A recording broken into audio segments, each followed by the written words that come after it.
We have heard from Fed Chair Jay Powell for at least the last 3 meetings where they cut that both sides of the Fed's mandate is challenged and at risk. The Fed decision today, does it make sense to you? I think it does. I mean, it was fully priced, and clearly when they pivoted to worrying more about employment than inflation, they were going to go more than 50 basis points as kind of these risk management cuts.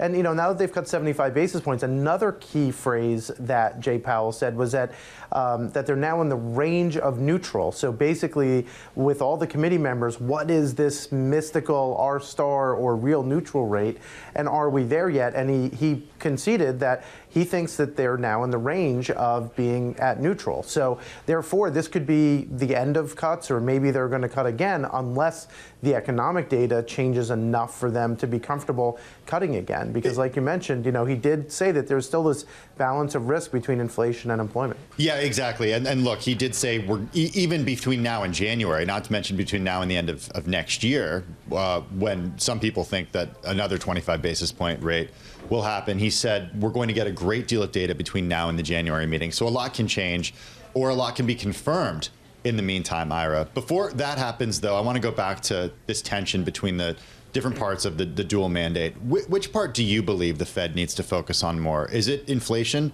or is it maximum employment?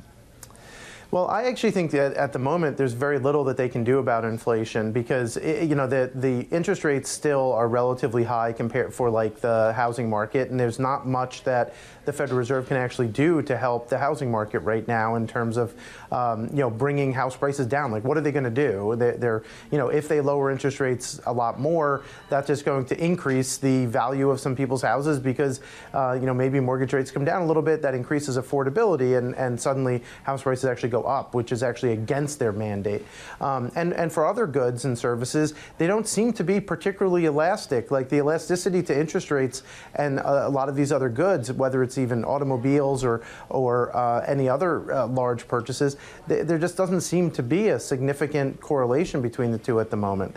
I think part of that is, quite frankly, because a large portion of the population does have very low interest rate mortgages, so they're not going to refi. Lowering interest rates isn't going to be as stimulative as it has been in previous cycles. And at the same time, lowering interest rates again isn't going to necessarily bring inflation, make inflation go significantly higher if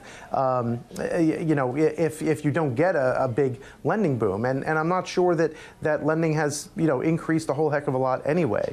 Anyway, the fact that they're close to neutral, and we've always thought that they'd probably cut a little bit beyond 3%, because personally I'm a little bit more concerned about the job market. I think the job market shows some cracks beneath the surface that some people are either ignoring, or everyone's making an excuse for why we're at 50K-ish payrolls the last couple of reports that we've gotten. But the fact is that companies are still reluctant to hire. You have seen in some of the survey data maybe that leveling out a little bit. Yeah. But I'm still concerned about the job market, and I think that the Fed is, and the people who voted for the cut certainly are worried about the job market more than inflation. And we get a read on that next week. Hey, one thing I want to do before we go, we've got about a minute and a half or so left here.